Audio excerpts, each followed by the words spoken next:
Hello, good morning, good afternoon, good evening, wherever this finds you. If you can see me, please let me know in the chat. Hopefully, you can see and hear me. And as soon as I have confirmation of that, we'll get started with today's question. I invite you to feel your feet on the ground or your bum on the chair, wherever you are, as we settle in for this live today. And again, if you can see and hear me, let me know in the chat, please. That would be great, because I definitely want to make sure that all systems are working before I start teaching anything important. So let's see how we go. Feeling my hands. This is a very good way to orient in the moment and just get really calm and settled. Thank you for that confirmation. I really appreciate it. Thank you, thank you, thank you. Okay, so today we're talking about whether we can feel other people's pain in our body, like a kind of empathy for physical pain or physical illness. And from a human design perspective, what does human design say about that? So this question came in, and if you see me looking down, it's because my undefined throat needs prompting to make sure we stay on track. So, and this video came in on the video I did on mental projectors. And when I edit this video, I'll try and remember to put that up above my head somewhere. Yes, so I'll read the question in a second. But what I want you to know is this video is going to be most relevant for you if you have an undefined or open spleen. Now, if you don't know what that is, it's the triangle in the bottom left corner of the chart. So if it is white, if it is any other color, if it needs to be no color, it needs to be white. And this is going to apply to all ego projectors, ego manifestors, self-projected projectors, mental projectors, which is the person who originally asked the question, reflectors, and it's also going to apply to a bunch of the rest of you as well. And you'll know if it applies to you because your splenic center will be white. Okay, and hello in the chat there, I see you.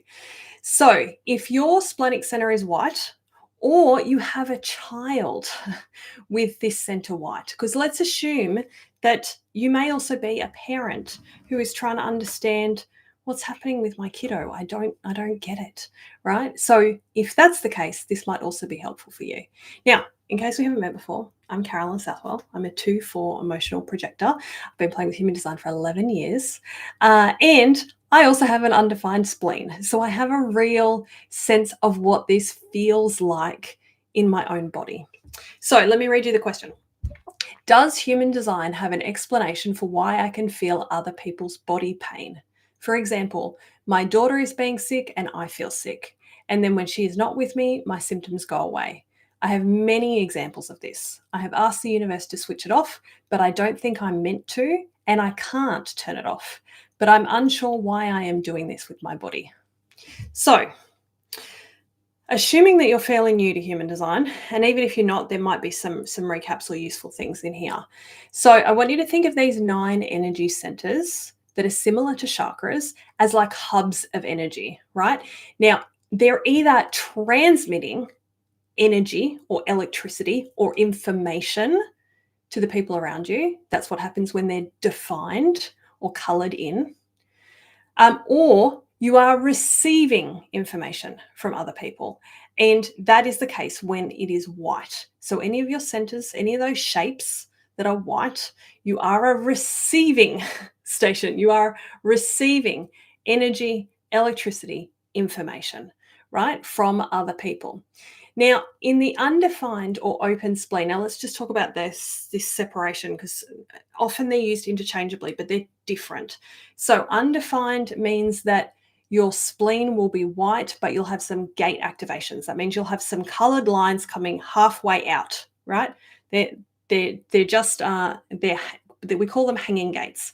So if you have a white spleen with some little colored lines sticking out, then you have an undefined spleen. And if your spleen is white and all of the gates, all of those numbers and the little lines sticking out of them are all white, then you have an open spleen. Either way, you are still receiving. You have the design of somebody who is designed to be very empathetic, receiving, sensitive to the physical well-being of the people around you. That is part of your design. It's part of your purpose in this life, is to understand what's happening for other people in this way. So let's come back to my notes here. So the energy of the spleen is very much linked to our primal survival. So think animal survival, our need to survive as human physical animals, right? Now, if somebody is sick or injured, that affects their ability to survive. Now, we have lots of systems in our modern society that mean that people can be quite sick or quite injured for a long time and still stay alive. But if you think back to, let's say, 1,000 years ago, then you're going to have people who, if they were sick or injured, that's it. Like the tribe can only support them to a certain degree to be able to keep them healthy. So if you think about it in that way, you are designed to know if somebody is sick or injured because you have that information then helps you to help them get healthier. Now, that's what it's going to feel like in your defined or undefined spleen. So I want you to know that if you've been having this experience, and hello in the chat, yes, it will be available on the channel. The YouTube live, let's just talk about this quickly. When I record a YouTube live, after the fact, it will then sit on the YouTube channel. On the channel, you'll be able to see a playlist that is all of the YouTube lives, or you can click on the button that says live and you'll see them as just like recorded videos, but just me a little bit less polished and a little bit more like talking to you from my phone, right? So yes, they'll be available after the fact. So I want you to know that if you have this experience of feeling things in your body from other people, and like this woman who asked the question about her daughter, she said, when my daughter is sick and she's around me, I can feel it, but when my daughter is gone, I don't feel it anymore. I want you to know that if you have had this experience, you are not making it up. You're not hallucinating, and you're not a hypochondriac, right? You're feeling everybody else's stuff.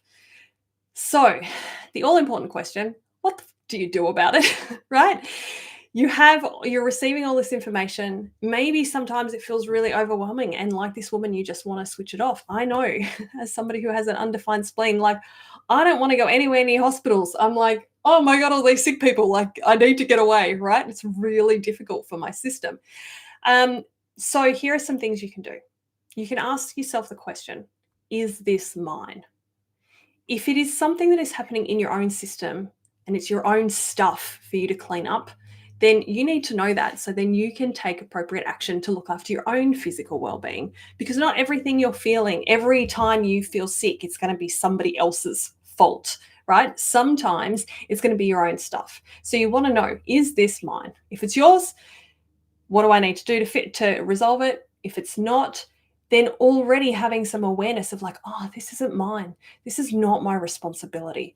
I can set an intention to let it go. And that is going to help to a certain degree. Now, the other thing you can ask yourself is like, do I need to be with this person or with these people or in this environment? Now, if you're a parent with a sick kiddo, yep, you probably need to be with them. But if you're at a bar